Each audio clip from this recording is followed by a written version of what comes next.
여러분 안녕하십니까? 더 리더 김주영입니다. 산업의 발달에서 석유를 빼놓을 수가 없을 겁니다. 신재생 에너지가 확대되면서 석유의 영향력이 축소되는 듯 하지만 여전히 경제를 돌게 만드는 혈액과 같은데요. 오늘 더 리더에서 대한석유협회 박주선 회장을 모시고 국내 정유업계 현황과 함께 탈석유 시대 대비까지 이야기 함께 나눠보겠습니다.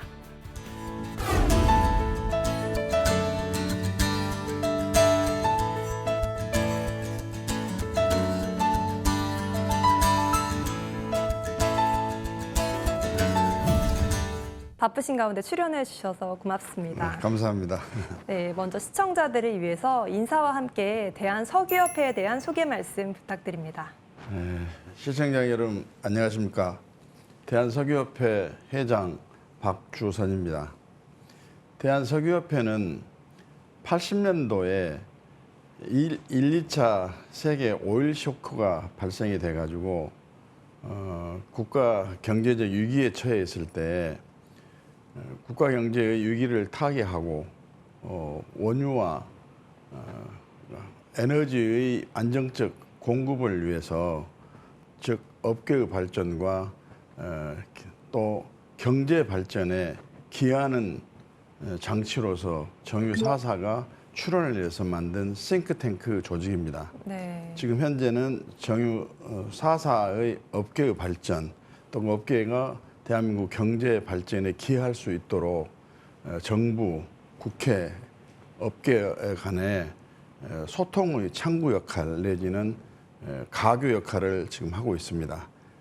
우리 석유협회의 역할과 또 노력으로 인해 가지고 또 정제 회사의 헌신적인 역할을 통해 가지고 1, 2차 오일 쇼크도 성공적으로 그걸 극복을 했고 네. 특히나 리만 사태라든지 또 코로나가 정점을 찍고 있는 그런 상태까지도 네. 우리 유류의 안정적 공급 또 석유 안정적 공급망 확보 이런 데 좀 역할을 했다고 자평을 하고 싶습니다. 그리고 지금 우리 대한민국 유가는 네. 국제시장의 유가와 연동을 해서 그 국제시장 유가를 기준으로 해가지고 관세, 그다음에 정부가 부과하는 부과금, 또 수송비, 저유비, 정제 비용 이런 것을 붙여가지고 지금 유가를 정하고 있는데 이 유가가 상당히 우리나라가 지금 다른 나라로 비교해 볼 때 아주 가격이 낮은 가격입니다. 그래서 네. 수출 증대에도 큰 역할을 했고 우리나라 산업 발전에도 큰 기여를 했다고 다들 평가를 해주시고 계십니다. 네.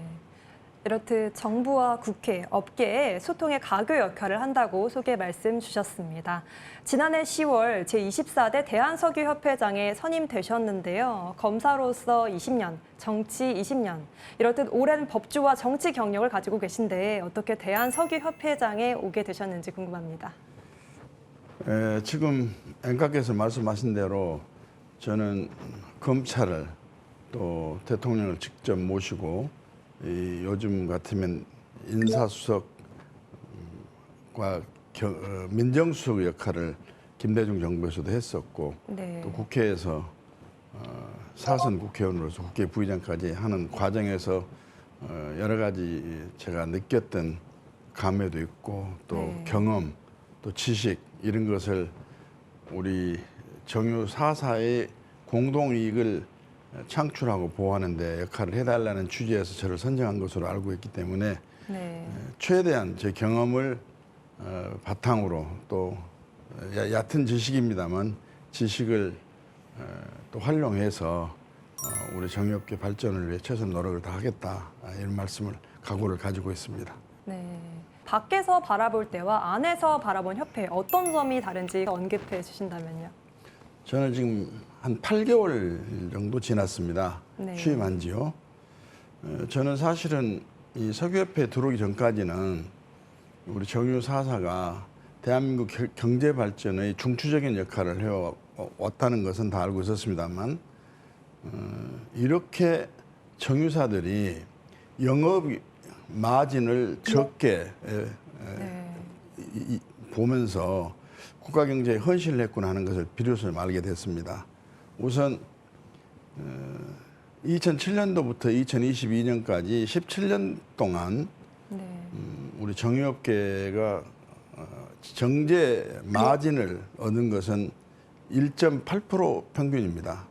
우리나라의 제조업이 같은 기간에 연평균 6.5%의 영업이익을 얻었는데 우리 정유사는 1.8%밖에 안 되고 특히나 도소매업도 4.8% 정도 영업이익을 얻었는데 그 3분의 1도 안 되는 3분의 1 정도 되는 그런 영업이익을 가지고 회사를 운영하면서 저가의 유류 에너지를 공급을 하고 수출을 기여했다. 특히나 수출은 2022년도에 반도체 수출 다음으로 2위 수출 효자 역할을 했습니다. 그래서 우리가 원유를 도입하는데 전부 972억 불, 952억 불 정도인가 들었는데 오히려 그걸 정제를 해가지고 석유 제품을 수출해서 약 570억 정도를 벌여 들여가지고 원유 수입 가격 60% 정도는 우리 수출 대금으로 결제를 한 꼴이 됐다. 그런 상황에서 참 효자 기업이다. 이렇게 저는 생각을 하고 있습니다.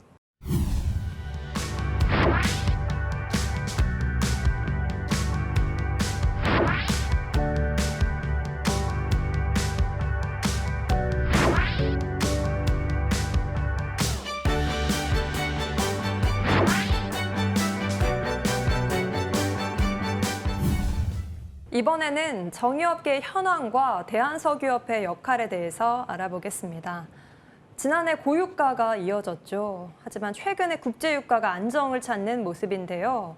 지난해 사상 최대 실적을 기록했던 정유업계는 국제유가, 정제마진 하락으로 수익성이 악화하고 있다고 하는데요. 요즘 업계 현황은 어떠한지 궁금합니다. 작년에 사상 최대로 영업이익을 우리 정유업계에서 창출했습니다. 그런데 그것도 잠깐이고 4분기에는 정유 4사가 1조 3천억 정도의 영업 적자를 봤거든요. 그런데 이제 금년도 들어와서는 1분기에 약 영업이익이 79% 정도가 감소가 됐습니다. 그리고 2분기는 아직 며칠 남았기 때문에 아직 통계 자료가 안 나왔습니다만 그보다 더 적자 폭이 커진 것으로 우리 지금 잠재적 추계가 지금 나오고 있습니다. 그런데 지금 세계 경제가 침체 상태에 있다 보니까 유류 소비가 지금 오히려 감소를 하고 있고 또 국제 유가가 지금 하락을 하고 있어서 높은 가격의 유가를 수입을 해가지고 정제를 해서 외국에 수출을 해서 그 이익의 차이를 우리가 이제 수출 이익이라고 계산하는 건데 높은 원유 가격으로 도입을 해가지고 정제해가지고 팔려고 할 때는 국제 유가가 하락이 돼 있어가지고 지금 수출에 있어서도 지금 아주 여러 가지 어려움을 지금 겪고 있습니다. 금융기관이나 또 전문기관에서는 금년도에 약 한 20% 가까이 수출 감소가 일어나지 않겠나, 또 영업 이익이 그 정도 감소가 되지 않겠나 그렇게 예측을 하고 있어서 굉장히 걱정입니다. 말씀 주신 것처럼 요즘에는 글로벌 경기 둔화, 또 국제유가 하락 등으로 현재 소폭 논란이 사그라든 부분이 있죠. 바로 횡재세 논란입니다. 지난해 특히 이슈였는데 횡재세 필요하다고 보시나요? 원래 기업은 이윤 창출을 극대화하는 것이 목표고 목적이거든요. 그런데 횡재세라는 개념이 조세 법률을 채택하고 있는 우리나라의 세법 어디에도 찾아볼 수가 없습니다.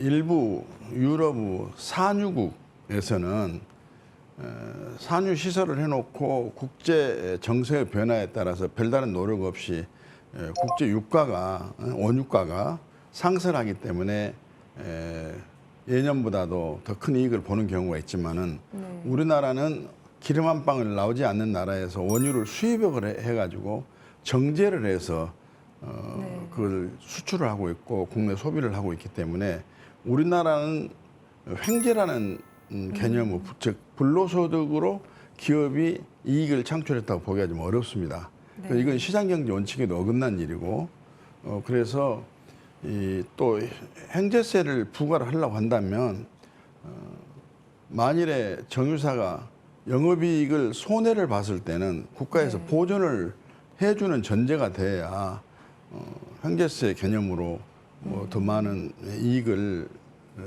세금으로 또 걷어갈 수가 있는데 이건 좀 네. 안 맞지 않느냐는 생각이 들고 네. 이건 조세법률주에도 맞지 않을 뿐만 아니라 시장경제 원리에 너무 맞지 않고 특히나 윤석열 정부에서는 기업하기 좋은 나라, 공정과 상식에 맞는 국정 운영을 해야겠다고 표방을 했기 때문에 네. 행제세는 더 이상 거론이 돼서는 안 될 그런 문제다. 저는 그렇게 생각을 하고 있습니다. 횡재세에 대해서 조세 법률 제도에도 맞지 않고 시장 경제 원칙에도 어긋난다고 정리해 주셨습니다. 우리나라 기름값에 대해서 어떻게 보시는지 궁금한데요. 경제협력개발기구, OECD 국가 중에서 어느 정도 수준에 와 있다라고 보고 계신지요?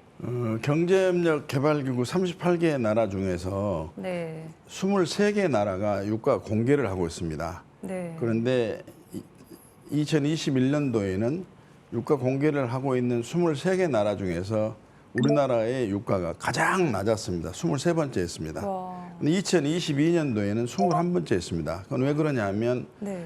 각 나라가 인플레이션 때문에 서민 경제에 주름살이 지어지고 그러다 보니까 일본과 헝가리 같은 나라에서 직접적으로 정유회사에 대해 국가 보조금을 지급을 해가지고 그 보조금만큼 유가를 더 하향 조정을 해가지고 네. 우리나라가 21위를 했는데 그런 예외적인 상황이 아닌 경우는 우리나라 유가가 23개 공개된 나라의 유가 중에 가장 최하이다. 네. 아까 말씀드린 대로 이 정유사가 지금 박리담회로 영업이익을 가장 낮은 비율로 보고 좀 네. 회사 운영을 하고 있다. 이걸 좀 국민 여러분께서 시청자 네. 여러분들께서 좀 이해하시고 네. 주지를 해주셨으면 좋겠다 말씀을 드립니다.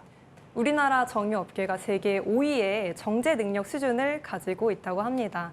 지난해 석유 제품 수출량과 수출액 모두 사상 최대를 경신하기도 했는데요. 석유 한 방울 나지 않는 우리나라에서 어떻게 석유 산업이 수출 산업으로 성장할 수 있었을까요? 좀 그런 질문을 해주시기 때문에 감사드리는데 우리는 네. 정유사에 대해서 국민의 입장에서는 좀 고맙게 생각을 해야 됩니다. 저 역시 이 네. 석유협회에서 일을 하기 전에는 우리 정유사업이 과점체로서 아주 고수익 업체가 아니냐 이렇게 생각을 했었는데 국제 유가와 연동을 해가지고 거기에 최소한 필요 부분과 네. 국가에서 징수하는 관세나 부과금을 보태가지고 지금 국내 시판가를 정하고 있고 수출가를 정하는데 만일에 정제 마진을 높여버리게 되면은 네. 우리나라가 수출하는데 영향이 있는 데다가 오히려 국제 유가보다 더 비싸게 됨으로 네. 인해 가지고 수입을 다시 말하면 석유류 제품을 수입을 하게 되면 정유업계의 경쟁력이 더 떨어지게 됩니다. 그래서 네. 우리나라가 정유업자들이 적은 이익으로 시판을 하고 있고 수출을 해가지고 수출 이익으로 정유 마진을 메꾸고 있다. 이렇게 이해를 해주시면 될 것 같습니다. 무역수지 적자를 기록하는 와중에 석유 제품이 국가 주요 품목 2위를 기록했다는 점이 놀랍습니다. 정유업계가 무역수지 개선에 기여하고 있지만 사실 반도체와 달리 정부 지원에는 또 소외된 것 같다는 생각도 드는데 이에 대해서는 좀 어떻게 견해를 갖고 계신지요? 사실은 우리 지금 정유업계가 지금 어려움에 봉착을 해 있습니다. 네. 아까 말씀드린 대로 원유가가 비쌀 때 원유를 수입을 해가지고 정제용으로 지금 저유를 하고 있는데 네. 그러다 보니까 지금은 원유가가 지금 이제 낮아졌죠. 낮아지게 됨으로 인해서 재고 평가에 손해도 보고 있고 또 친환경 에너지 그리고 온실가스 감축, 탄소 중립이라는 글로벌 이슈에 대응을 효과적으로 하기 위해서는 앞으로 탄소 배출량을 줄여갈 수 있는 신기술을 개발하고 또 신시설을 투자를 해야 하기 때문에 많은 투자가 필요하게 됩니다. 네. 그런데다가 또 그 외에 우리가 석유 화학 제품에 더 눈을 돌려가지고 석유 제품 이상의 석유 화학 제품으로 수출 경쟁력을 회복 내지 강화를 해야 되는데 그러려면 기업 입장에서 많은 투자를 해야 되거든요. 투자를 하게 되면 정부에서 세제 혜택이라든지 지원이라든지 인센티브를 줘야 되는데 다른 기업과 비교해서 상대적으로 그런 인센티브가 없습니다. 네. 그래서 그런 점을 좀 지적하지 않을 수가 없고 특히나 지금 저희들이 지금 노력을 하고 있습니다만 이제 친환경 연료로 이제 확대를 해야 되기 때문에 우리 그 폐플라스틱 열 분해율이라는 것이 있습니다. 네. 폐플라스틱으로 열 분해를 해가지고 이제 기름을 만드는데 그걸 원료로 석유하고 같이 함께 섞어가지고 이제 휘발유도 만들고 경유도 만들고 이제 부탄가스도 만들고 그러는데 지금 석유 및 석유 대체 사업법에는 정유사는 정유 대상으로 석유만을 전제로 하고 있기 때문에 환경부가 주관하는 폐기물에서는 그 폐플라스틱을 원료로 해가지고 에너지를 생산할 수 있도록 해 줬는데 석유사업법에서는 그 아직 규정이 안 돼 있어가지고 그 기술을 지금 활용도 못하고 시설 투자를 할 수도 없고 그렇습니다. 그래서 그런 법도 고치고 그런 새로운 에너지의 성장 내지 신온천 기술에 대해서는 더 국가가 적극적으로 나서서 기업을 지원을 해주고 세제 혜택도 주고 그런 문제가 좀 남아있다 이런 문제를 꼭 말씀드리고 싶고 그게 해결돼야 될 거다 이렇게 주장을 합니다. 네. 에너지 대전환을 적극적으로 준비하고 있는 정유업계에 대한 지원도 절실하다고 말씀을 주셨습니다. 올해 석유업계에 가장 큰 리스크 요인이 있는지 궁금하고 그에 대한 해법에 대해서 어떻게 보고 계신지도 말씀 부탁드립니다. 우선 아까 말씀드린 대로 네. 지금 우리 수출 효자 기업인 우리 정유업계의 석유 화학 제품이 국제 경쟁력이 좀 떨어지다 보니까 수요가 줄다 보니까 한 단계 더 뛰어넘어서 석유 화학 제품을 생산해 가지고 수출을 해 가지고 외화를 벌어와야 되는데 석유 화학 제품을 생산하기 위한 여러 가지 공정의 신기술이 개발이 돼야 되고 또 새로운 투자를 해야 됩니다. 그러려면은 그런 투자를 하는데 정부가 좀 지원을 하고 정책적으로 배려를 해야 되는데 아까 말씀드린 대로 투자는 할 수밖에 없는 여건과 환경인데도 불구하고 행제세 운운을 해가지고 아주 기업을 또 옥죄고 있어서 너무 좀 안타깝다 이런 말씀을 드리고 또 하나는 지금 중유를 아까 말씀드린 대로 원료로 지금 사용하고 있는데 외국에서 중유를 사올 때 관세를 물리고 그다음에 거기에 대해서 개별 소비세를 지금 물리고 있고 그러거든요. 근데 그것은 우리가 최종 소비 단계에서 소비 제품이 아니라 그걸 다시 정유 공장에서 새로운 제품을 만드는 원료로 사용하기 때문에 그 개별 소비세 부과 대상이 아니지 않느냐 해가지고 조세제한 특례법 개정을 지금 하려고 노력을 하고 있는데 정부에서도 국회에서도 이 문제에 대해서는 확실한 관심을 갖고 해결책을 마련해 주셔야 할 것이다 이런 말씀을 꼭 드리고 싶습니다.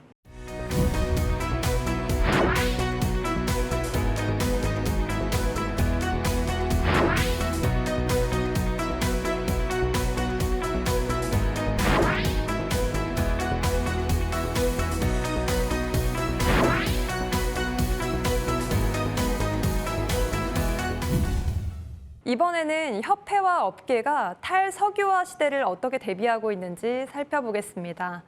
세계가 탈탄소, 저탄소 에너지로 전환하고 있습니다. 우리나라 정유업계도 미래 성장 동력을 적극적으로 찾고 있는데요. 그중 하나가 바로 바이오 항공유입니다. 이게 무엇인지 또 정유업계 새로운 먹을거리가 될 수 있을지 설명해 주시죠. 지속 가능한 항공유라고 이제 이야기를 합니다. 네. 그런데 이것은 이제 폐식용유와 생활 폐기물 그리고 산업 부생가스 등을 원료로 해가지고 이제 생산하는 바이오 화학 제품, 이제 석유 제품인데요. 네. 이제 이 SAF 항공유를 사용하지 않는 항공기는 국경을 드러날 수 없도록 글로벌 규제가 지금 시행이 되고 있고 거기에 또 국경 조종세를 또 물리기도 하고 그렇기 때문에 네. 하루빨리 지금 이 문제가 해결이 돼야 되는데 이 항공유는 기존 항공유보다도 온실가스 저감을 약 40% 내지 82%까지 할 수 있다고 합니다. 그러니까 네. 탄소 중립을 지향하고 있는 우리나라나 글로벌 세계 이슈로 볼 때도 반드시 개발이 돼야 할 것으로 생각이 되고 앞으로 이 SAF는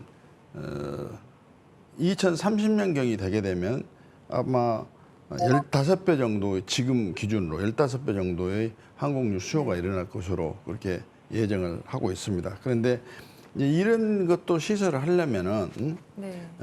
투자가 필요하고 또 신기술 개발을 해야 되기 때문에 투자가 필요하기 때문에 정부 지원이 있어야 한데다가 이만큼 정유업계의 노력에 대해서 평가를 해야 되는데 지금 석유만 가지고 다시 말해 석유만 가지고 원유만 가지고 정제를 하는 정유업계의 정유 대상 원료로 지금 법에서 규정을 하지 못하고 있기 때문에 이것을 만들어내지도 못하고 시설 투자도 하려니까 정부 지원이 필요한 상황에서 정부 지원도 없고 그래서 상당히 네. 좀 이중고, 삼중고를 겪고 있는 상황이다 이렇게 말씀을 드립니다.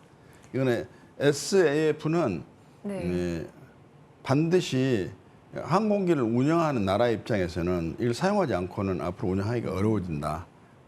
하루빨리 정부의 지원 대책이 강구돼야 할 것이다 이런 말씀 드립니다. 마지막으로 대한석유협회 앞으로의 비전과 역할에 대해서 말씀 부탁드립니다. 아까 말씀드렸다시피 우리 석유협회는 업계의 발전, 그다음에 국가 경제 성장에 대한 기여, 또 업계가 더욱 발전하고 국가 경제 성장에 기여할 수 있도록 정부나 국회에서 많은 지원과 배려에 관심을 갖도록 해야 되는데 네. 그런 역할을 저희들이 아까 소통 창구 내지는 디딤돌 내지는 가교 역할을 좀 하겠다 말씀을 드리고 날로 변화하고 있는 세계 유류 시장에서의 정보를 신속하니 수집을 해서 예리하게 분석하고 판단해가지고 대한민국 유류 시장의 안정, 에너지 안보에 충실하는 한편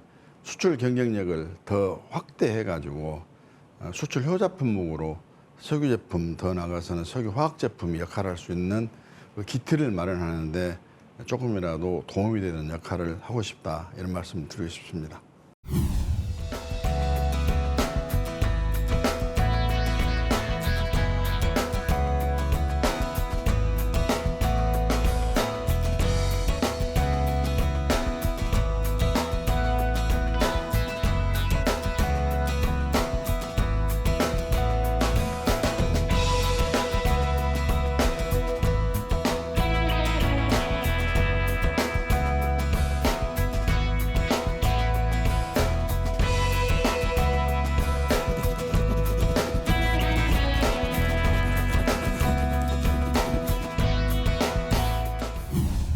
국내 정유 산업은 기름 한 방울 나지 않는 나라에서 오직 산업 경쟁력으로 석유 제품을 국내에 공급하고 남는 물량은 해외로 수출하며 국가 수출에 기여하고 있습니다.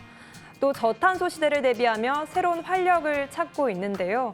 국가 경제 발전의 주축이 되는 석유 산업을 대변하고 글로벌 경쟁력 강화를 위해 힘쓰는 대한석유협회의 역할을 앞으로도 기대하겠습니다. 오늘 출연해주신 박주선 회장님 고맙습니다. 감사합니다.